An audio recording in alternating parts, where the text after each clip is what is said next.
কলিজার টুকরা ভাই দেশপ্রেমিক উসমান হাদি শহীদ হয়ে গেলেন, ঠিক কিনা?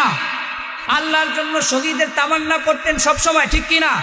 আর তাই গোষ্ঠী যারা তাকে হত্যা করেছে তারা যদি তার জানাজার দৃশ্যের দিকে তাকায় তাহলে দেখবে লক্ষ কোটি মানুষ তার জানাজায় শরীক হয়েছে, কিন্তু যে গোষ্ঠী তাকে হত্যা করেছে তার জানাজায় 100 মানুষও পাওয়া যাবে না, ঠিক কিনা? এমন দেশপ্রেমিক মানুষ দরকার ছিল, কিন্তু আমরা এমন দেশপ্রেমিক মানুষকে হারালাম। তার মৃত্যুর পরে শত শত প্রশাসন, পুলিশ, আর্মি, র্যাব, বিডিআর বাহিনী তার লাশকে পাহারা দিয়ে নিয়ে যায়। আমার আফসোস আর দুঃখ লাগে, হাদি জীবিত থাকা অবস্থায় যদি তার সেফটি আর নিরাপত্তার জন্য র্যাব দেওয়া হতো, পুলিশ দেওয়া হতো, আর্মি, বিডিআর দেওয়া হতো, তাহলে তাকে জীবন দিতে হতো না। কথা বলুন, ঠিক কিনা? ঠিক কিনা? ঠিক কিনা?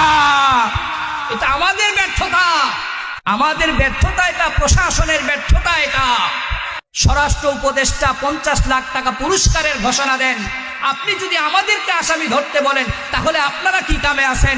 আমাদের ট্যাক্সের টাকায় আপনাদের বেতন হয়, আমাদের ট্যাক্সের টাকায় আপনাদের ছেলে মেয়েরা লেখাপড়া করে, আমাদের ট্যাক্সের টাকায় আপনাদের পেট্রোল পুড়ে, আমাদের ট্যাক্সের টাকায় আপনারা গাড়িতে চলেন। তাহলে আপনারা যদি আমাদের সেফটি দিতে না পারেন তাহলে আপনারা নেমে যান।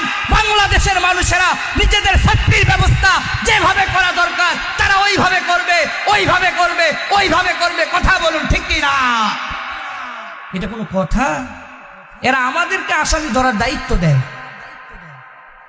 কলিজার টুকরা ভাইরা, এই জন্য আপনার আমার জীবনও নিরাপত্তাহীনতায়। তাহলে জীবন মরণ কার জন্য? জোরে বলুন, কার জন্য? আল্লাহর জন্য। ইবাদত বন্দেগীও আল্লাহর জন্য।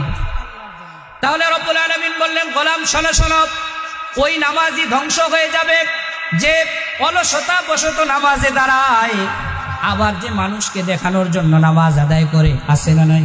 কথা বলুন, আছে না নাই? তাহলে এমন নামাজি হওয়া যাবে? কি বলেন, যাবে?